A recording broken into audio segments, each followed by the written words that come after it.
taş kuyup, kırgızlar kuyup, jat kuyup, bütünдөй aalam eline, бүтөлгүс кайгыны düşüp, arılıp durdu kaygırıp, keng aalamdı targılıp, adamzat alsız ekenmiz, acaga koyduk aldırıp, suratın turat ağdalı, süykümlü жүзүң acarlı, миң ирет kuyup, kıştakta, emimiz kaydan tabalı, özgөрбөс нерсе болобу, бөксөздүк орду толобу, өзгөчө талант болчусуң, кыргыздар эми сендей болобу.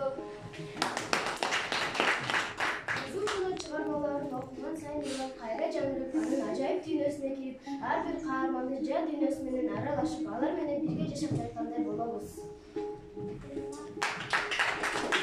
Ар бир чыгарманы окуган сайын, окуялар болуп ачыла берет.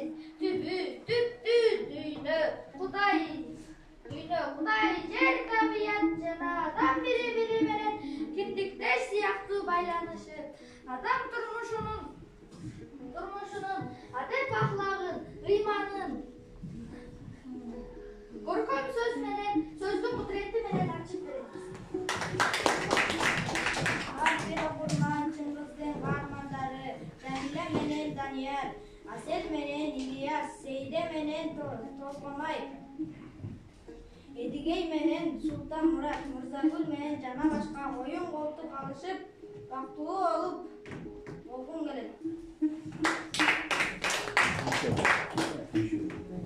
Кес көлжеген бала ак кемесин Султан Мурат, Танабай Гүлсары атын сүйгөндөй ысык бая сезим жан дүйнөнү козгоп келет.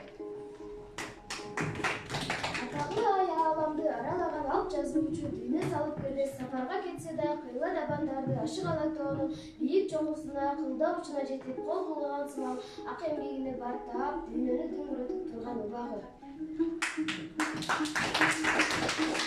Дүйнөнү дүңгүрөткөн Чыңгыз Айтматов мындан ары да кыргыз журтунун туу тартып көтөргөн улуу сыймыгы болуп кала берет.